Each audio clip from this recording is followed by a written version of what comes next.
Welcome to the Deep Dive. Today, we're looking at some pretty concerning data for South African manufacturers. That's right.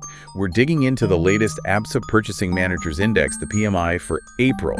It's compiled by the Bureau for Economic Research. And our mission, really, is to unpack what's driving this negative shift and, what it might mean for the economy going forward. Well, the headline number itself is quite striking. The PMI fell to 44.7 in April. Okay, 44.7. And just to remind everyone, anything under 50 means contraction, right? Exactly. Below 50 signals things are shrinking, not growing. And this is actually the 6th month in a row we've been below that line. 6 months. Wow. Yeah, and what's maybe more concerning is the size of the drop from March. It was 48.7 then, so that's a full 4-point fall. It suggests things aren't just contracting, they're, contracting faster. Okay, so not just bad news, but worsening news. And it sounds like the manufacturers themselves are feeling less optimistic, too. That's a key part of this report. There's an index that tracks how businesses expect conditions to be in 6 months. And that took quite a tumble. How bad was it? It dropped to 48.6.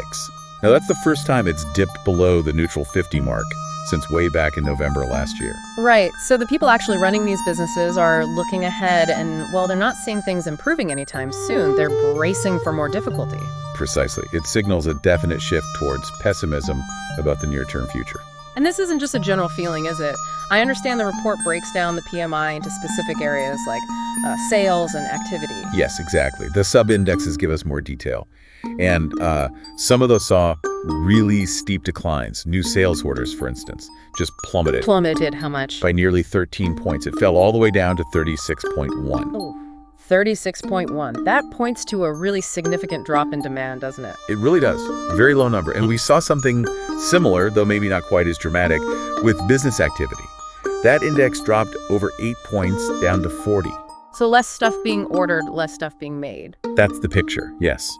These specific drops really highlight the real-world contraction happening. And I guess the next logical and unfortunate step is the impact on jobs.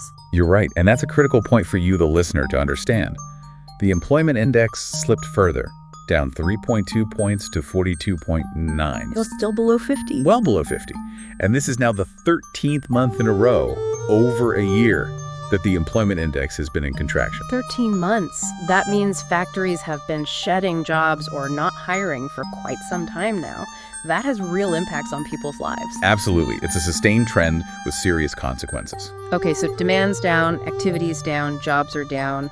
You mentioned fuel prices were cut recently. You'd think that might offer some relief on costs, but apparently not. Well, that's the interesting twist, isn't it?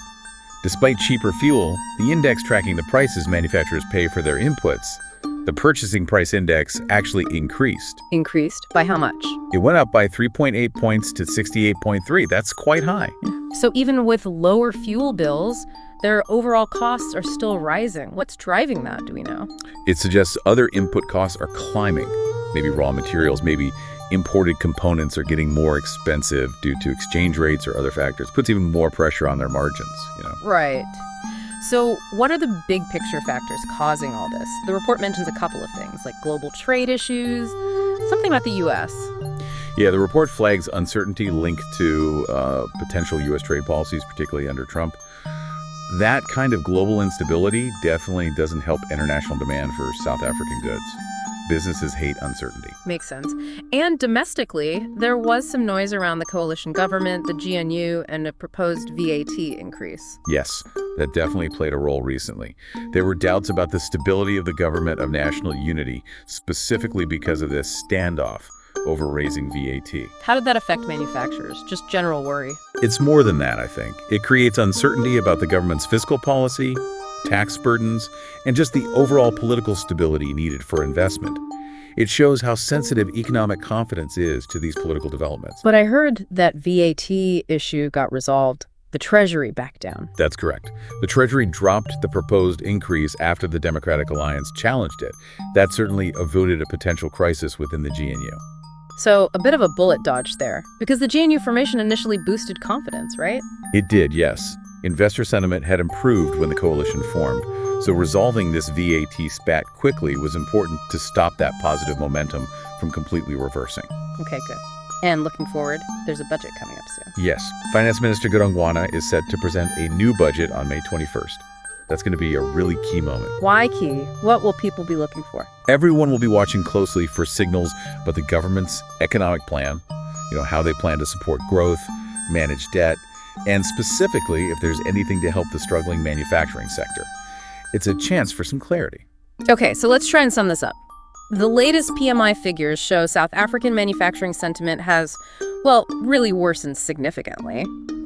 Yeah, that's the bottom line. Driven by worries about global trade, those domestic political jitters around VAT, though, that's settled for now, plus falling orders, activity, and jobs. And rising costs pinching them from the other side. It's a tough mix. A very tough environment. While the VAT thing is resolved, those underlying challenges, both global and domestic, they haven't gone away. Exactly. They remain pretty significant hurdles. Which leads us to a final thought for you to consider. With that VAT dispute now off the table, can the upcoming budget announcement actually provide the kind of clear direction and positive signals needed to turn this manufacturing sentiment around? Or are the bigger headwinds, the global economy, the domestic constraints, are they just too strong right now? Something to think about. Thanks for taking this deep dive with us.